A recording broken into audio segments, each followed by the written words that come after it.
میں یہ بات ایک مثال کے ساتھ آپ کو سمجھاؤں گا۔ ایک ملک کا حکمران بنانے کا بہت انوکھا طریقہ تھا۔ وہ ہر سال کے پہلے دن اپنا بادشاہ بدل لیتے تھے۔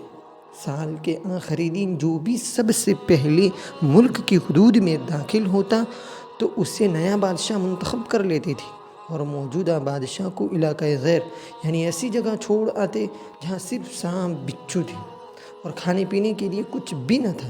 اگر وہ سانپ بچھوؤں سے کسی نہ کسی طرح بچ جاتا تو بھوک پیاس سے مر جاتا۔ کتنے ہی بادشاہ ایسے ہی ایک سال کی بادشاہی کے بعد اس علاقۂ غیر میں جا کر مر کھپ گئے۔ اس دفعہ شہر میں داخل ہونے والا نوجوان کسی دور دراز کے علاقے کا لگ رہا تھا۔ سب لوگوں نے آگے بڑھ کر اسے مبارکبادی دی اور اسے بتایا کہ آپ کو اس ملک کا بادشاہ چن لیا گیا ہے، جو ہمیں اور اسے بڑے اعزاز کے ساتھ محل میں لے گئے۔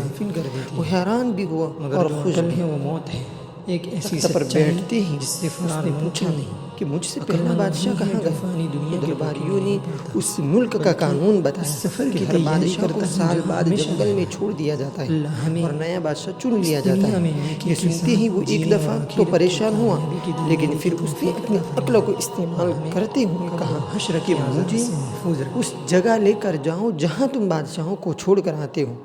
درباریوں نے سپاہیوں کو ساتھ لیا اور بادشاہ سلامت کو وہ جگہ دکھانے جنگل میں لے گئے۔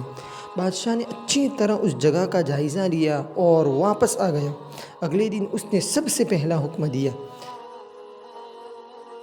کہ محل سے علاقۂ غیر تک ایک سرسبز و شاداب راستہ بنایا جائے اور اس جگہ کے بیچوں بیچ ایک ایسی رہائش تعمیر کی جائے جس میں ہر قسم کی سہولت ہو اور اس کے ارد گرد خوبصورت باغ لگائے جائیں۔ بادشاہ کے حکم پر عمل ہوا اور تعمیر شروع ہو گئی۔ کچھ ہی عرصے میں سڑک اور محل وغیرہ بن کر تیار ہو گئے۔ ایک سال کے پورے ہوتے ہی بادشاہ نے درباریوں سے کہا کہ اپنی رسم پوری کرو اور مجھے وہاں چھوڑ کر آؤ جہاں مجھ سے پہلے بادشاہوں کو چھوڑ کر آتے تھے۔ درباریوں نے کہا کہ بادشاہ سلامت، اس سال سے یہ رسم ختم ہو گئی کیونکہ ہمیں ایک عقل مند بادشاہ مل گیا ہے۔ جو ہمیں وہاں تو ہم ان جا کر بیوقوف بادشاہوں کو چھوڑ کر آتے تھے جو ایک سال کی بادشاہی کے مزے میں باقی زندگی کو بھول جاتے تھے، اپنی باقی زندگی کو بھول جاتے تھے اور اپنے لیے کوئی انتظام نہ کرتے۔ لیکن آپ نے عقل مندی کا مظاہرہ کیا کہ آنے والے وقت کا خیال رکھا اور عمدہ بندوبست فرما لیا۔ ہمیں ایسے ہی عقل مند بادشاہ کی ضرورت تھی۔ اب آپ آرام سے ساری زندگی محفوظ رکھیں۔ اس انوکھے ملک کا نام دنیا ہے۔ وہ نیا بادشاہ میں اور آپ ہیں اور علاقۂ غیر ہماری قبر ہے۔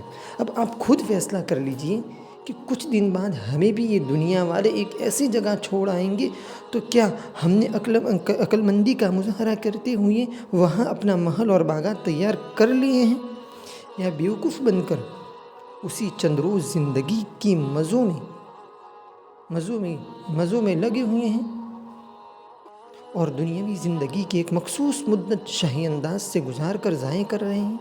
ذرا سوچئے کہ آج ہمارے پاس ابھی بھی کرنے کے لیے بہت کچھ ہے، لیکن ایک وقت ایسا آئے گا کہ پھر پچھتانے کی مہلت بھی نہ ملے گی۔ اللہ ہم سب کو اپنے آخرت کی فکر کرنے کی توفیق عطا فرمائے۔